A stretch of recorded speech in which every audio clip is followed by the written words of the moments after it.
বন্ধুরা, আজকে করব আলু পটলের তরকারি একদম আমিষ পদ্ধতিতে। আমি কিভাবে করি সম্পূর্ণ রেসিপিটা দেখবেন শুরু থেকে শেষ পর্যন্ত।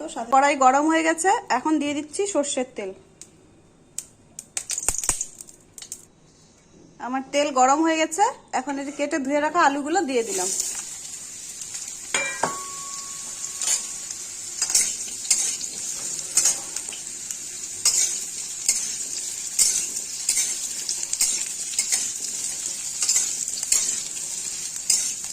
আলুগুলো সুন্দর করে লাল লাল করে ভেজে নেব। দিয়ে দিচ্ছি সামান্য একটু লবণ যেন তাড়াতাড়ি, সামান্য একটু হলুদ রং হওয়ার জন্য।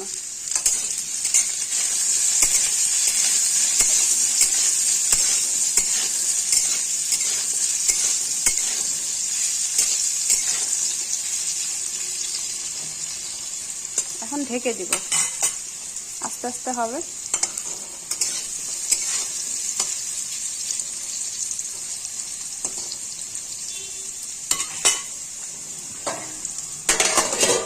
ঢেকে দিলাম।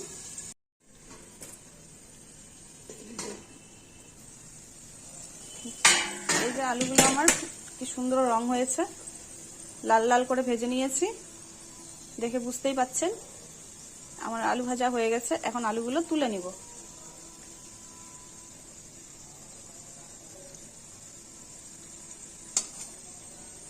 কত মানে দেখে বুঝতেই পারছেন কত সুন্দর হয়েছে।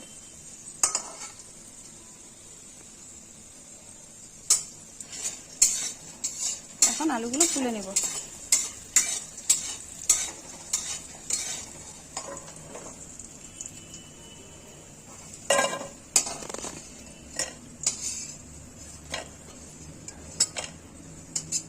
সামান্য একটু তেল দিয়ে এখন পটলগুলো ভেজে নেব।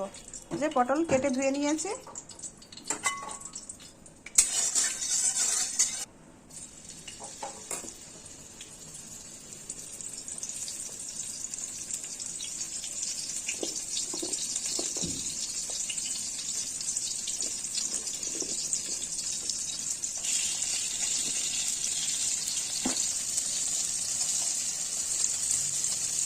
এখন পটলগুলো এক এক করে ছেড়ে দিচ্ছি। দেখুন কত ভালো করে কড়াইতে দিচ্ছে।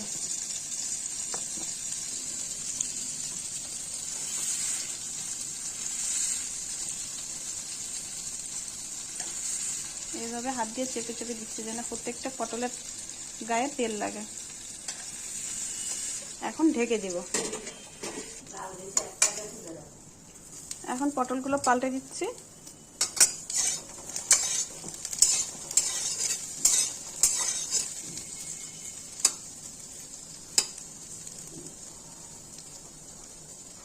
এখন এই সাইডটা একটু লাল লাল করে ভেজে নেব।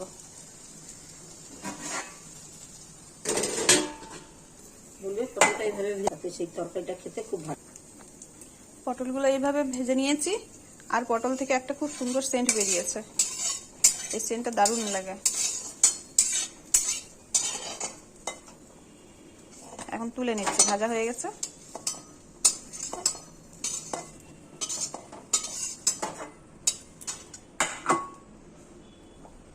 এদিকে তরকারি হবে, এদিকে ভাত হচ্ছে। এখন দিয়ে দিচ্ছি তেল পরিমাণ মতো। এই তেলের শিশি থেকে খুব অল্প করে তেল পড়ে, তার জন্য ছিপিটা খুলে দিলাম। এখন দিয়ে দিচ্ছি একটা শুকনো লঙ্কা, 2 টুকরো করে নিয়েছি, 2টো তেজপাতা, দিয়ে দিচ্ছি কালো জিরে,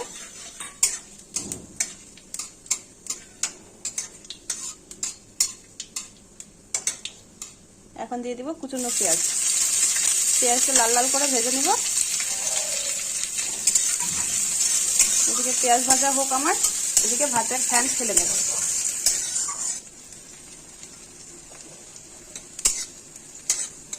পেঁয়াজগুলো ভাজা ভাজা হয়ে গেছে। এখন এমন সময় যে আদা, জিরে, ধনে, শুকনো লঙ্কা এটা বেটে নিয়েছি, এখন এটা দিয়ে দিব।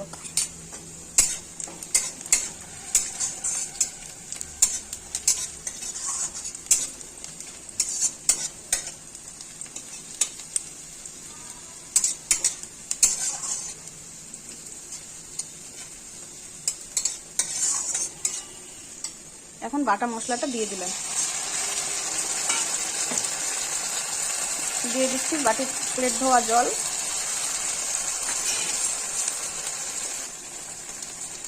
পরিমাণ মতো হলুদ, স্বাদ মতো লবণ,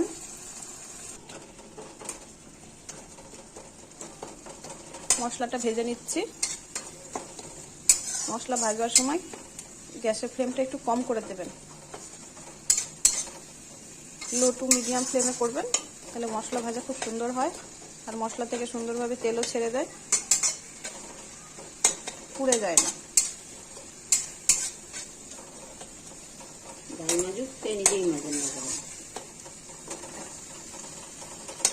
এইভাবে মশলা কষানোর সময় লো ফ্লেমে করবেন, কড়াইটাও পুড়বে না, মাজার সময় কষ্টও হবে না।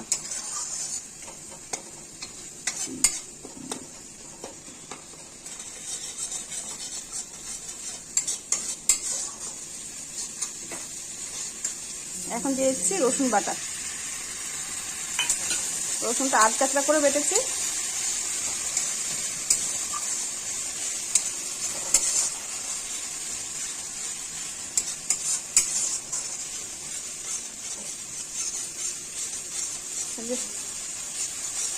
মশলাটা দেখে বুঝতে পারছেন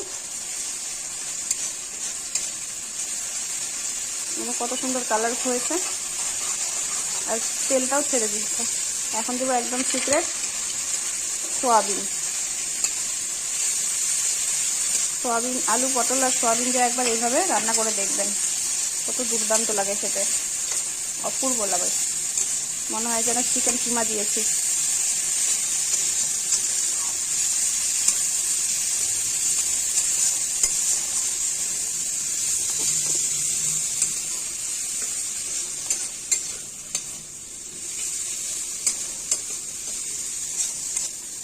এখন দিয়ে দিচ্ছি আলু আর পটল ভাজা।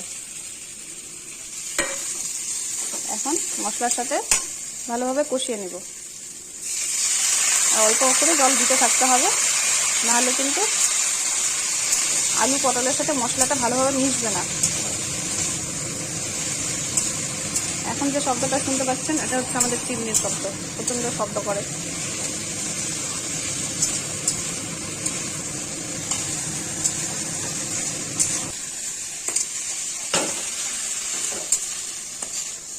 আলু, পটল আর সোয়াবিন কষানো হয়ে গেছে।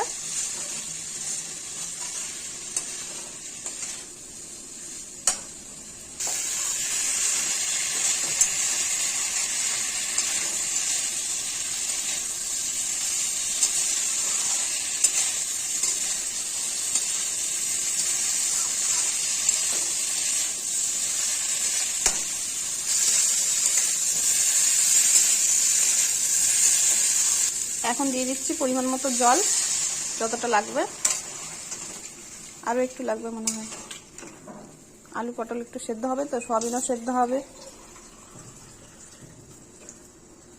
সোয়াবিনও জল চুষে নিবে। দিয়ে দিলাম জল।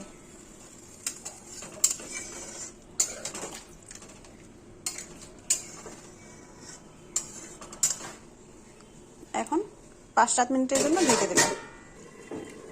এদিকে গরম মশলা পিষে নিয়েছি, এলাচ, লবঙ্গ আর দারচিনি। এখন ঢাকনাটা তুলে দিচ্ছি, দেখুন সোয়াবিনগুলো একদম টোপা টোপা হয়ে গেছে, মনে হচ্ছে একদম বড়ি দিয়েছি। গরম মশলা ছড়িয়ে দিলাম,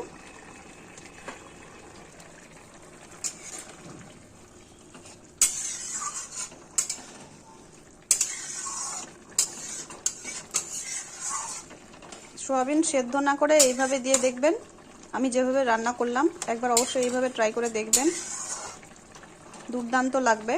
আর সেদ্ধ করলে কিন্তু পানসা ভাব চলে যায়, জলের সোয়াবিনের মধ্যে জল ঢুকে যায়, তাহলে খুব একটা টেস্ট হয় না। আমার আলু, পটল, সোয়াবিনের তরকারিটা হয়ে গেছে, এখন নামিয়ে নিচ্ছি।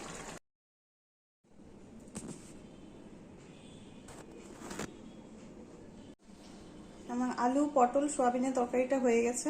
আপনারা দেখলেন আমি কিভাবে করলাম, একবার অবশ্যই এইভাবে ট্রাই করে দেখবেন, দুর্দান্ত লাগবে খেতে। আমার তো ভীষণ ভালো লাগে সোয়াবিনের তরকারি, যে কোনো কিছুর সাথে মিশিয়ে একবার খেয়ে দেখবেন, সত্যি খুব ভালো লাগে। একবার লাইক, এই সম্পূর্ণ ভিডিওটা দেখে থাকলে একবার একটি লাইক করে দিবেন, কমেন্ট করে দিবেন আর চ্যানেলটিকে এগিয়ে দেওয়ার চেষ্টা করবেন।